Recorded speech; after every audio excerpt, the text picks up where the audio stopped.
What are you talking about? It's not cold in here. I just really love this scarf. So soft.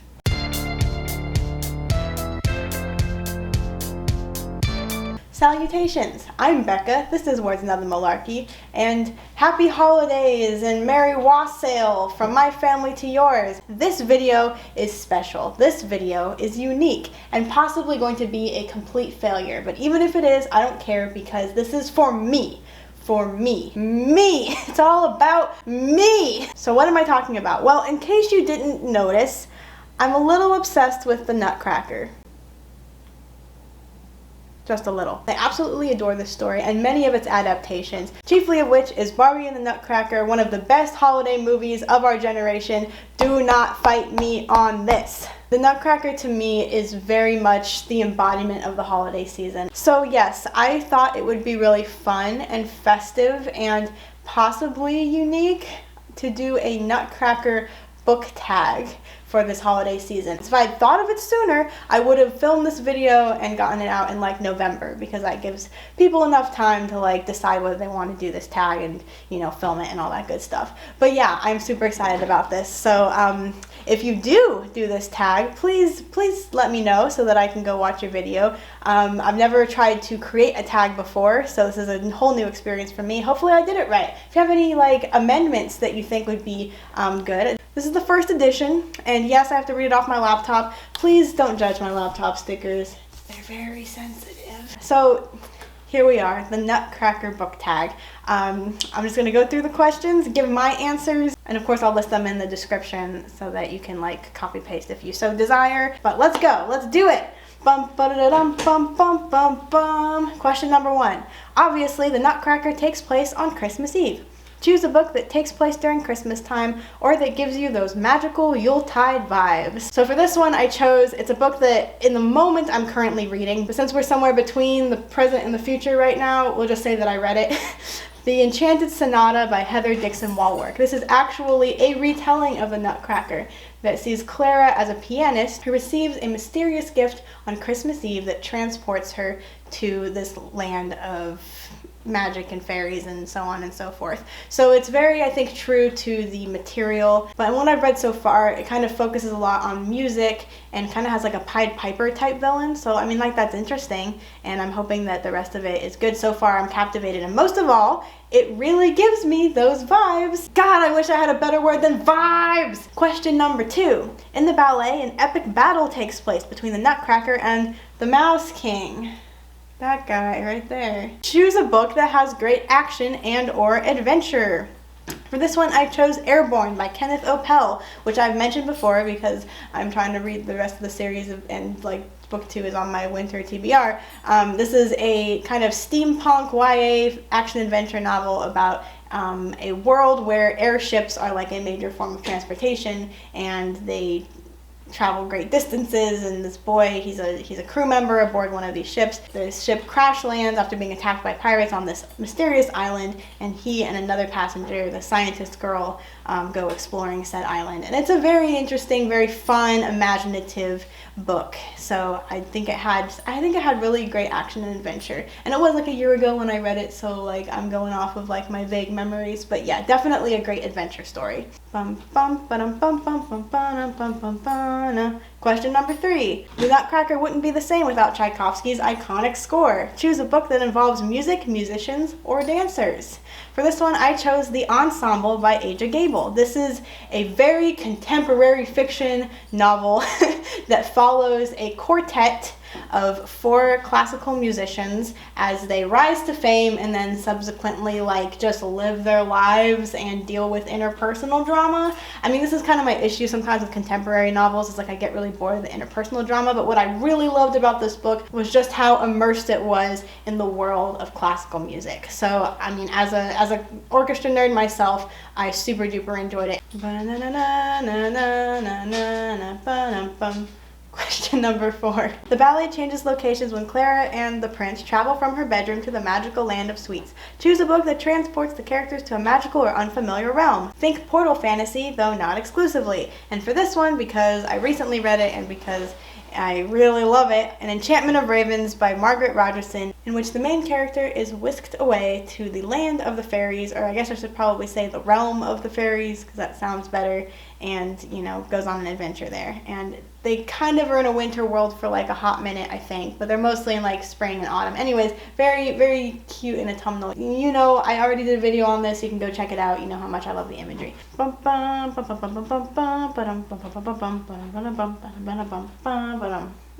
Question number 5. Upon arrival to the land of sweets, their first destination is an enchanted snowy forest. Choose a book that has a snowy, wintry atmosphere, not necessarily Christmassy, if you get me. So for this one, I chose Sun and Moon, Ice and Snow by Jessica Day George. It's on my winter TBR. I've read this book like twice before. It is a lovely, like, Beauty and the Beast type retelling. I think it's based on an old, like, Scandinavian folk tale, I think from which Beauty and the Beast gets its idea, but I could be wrong about that. In any case, it has a very similar setup, and it just has this lovely, wintry, Frozen-esque, except better, atmosphere to it. So very, very enjoyable and very, very wintry. Why did I choose to do these stupid transitions? Question number 6. Clara and the Nutcracker present themselves before the court of the Land of Sweets. Choose a book that involves a royal court setting or that follows royal characters. For this one I chose The Red Queen by Victoria Aveyard. Even though I didn't necessarily love this book and I have no desire to finish the series, it was a very royal family-centric story, and I did enjoy some aspects of like the royal court and like the way that the world was set up with like the different all I remember is that they all wore different colors and that was kind of cool, like imagery wise, and they all had different powers. So it's set in this world where there's reds and whites. No, sorry. Reds and silvers. And reds are basically mortal humans, but silvers have like supernatural powers. And the silvers are the elite and they rule over the reds. So it's a very interesting fantasy-esque story, but like the characters honestly kind of annoyed me sometimes, and the ending just threw me for such a loop. Not with the twist villain. The twist villain was so obvious with everything else that I just am like, okay, I'm good with just this one. But for those who like these sorts of books that deal with royal courts, this is a good choice.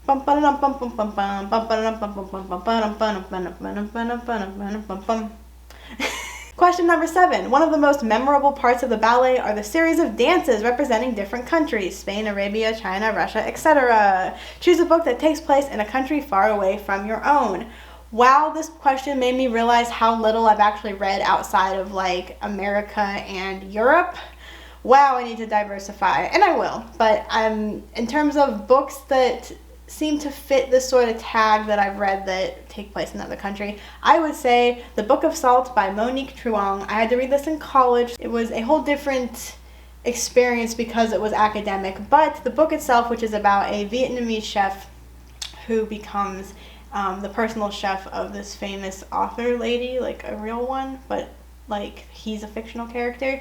In Paris, it alternates between Paris and Vietnam when it goes to like his flashbacks as a child growing up, and it obviously deals with like displacement and dysphoria and colonization and all those fun things, which seems like a good one to choose. Wow, how very politically correct of me, because as much as I love Nutcracker, I am aware of how freaking imperialist it is.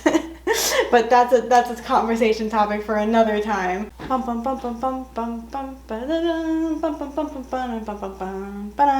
Question number 8. However, most people know these dances by the various treats they represent: chocolate, coffee, tea, and peppermint. The imports, apparently, the major imports of the various colonies.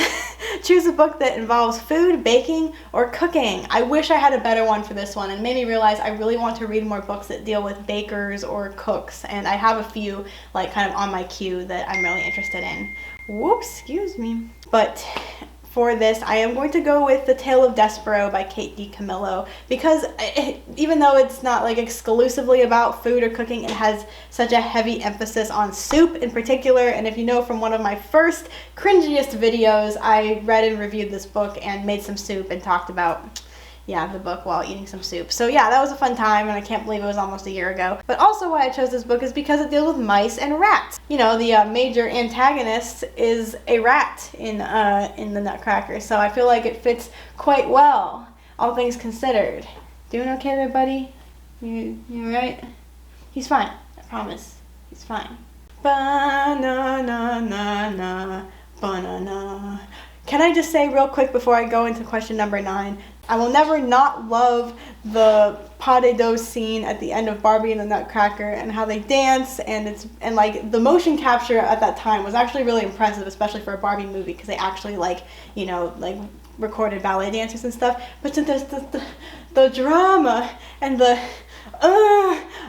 maybe I should just stop. Maybe I should just stop before I go like full on Barbie fangirl about Barbie and the Nutcracker. At the end of the ballet, the Sugar Plum Fairy and her prince dance an achingly romantic Potido. Choose a book that has a beautiful slow burn romance. For this one I chose Defy the Stars by Claudia Gray because it does have a beautiful galaxy sweeping slow burn romance that it's just, even though the genre sci-fi is the only sci-fi on this list, I think, is, a little different. It just, I could see them listening to the Potido. I could see Abel being like a classical music fan and like listening to this and like getting human feelings in his robot brain because that's part of his character arc. Okay. That is it. That is the Nutcracker book tag. I have sufficiently filled my duty as a Nutcracker fangirl, I guess. Such a weird thing to be such a big fan of. Please do this book tag if you want to, and if you do, please let me know. I would love to see your answers, or just save it for next year. Save this video, like it first. If you like it, it saves for you in your liked videos, so it's like a win-win. Then you can revisit it when this season rolls around again and we're not almost at the end of the month, and you can do this tag. And I would just love to geek out with more of you guys about this beautiful story and this beautiful ballet. So yes, until next time, keep it weird and have a very merry Yuletide season and enjoy your Yuletide reads, etc. I don't know why I'm using the word Yuletide so much, but it just seems like better than saying Christmas over and over. So yeah.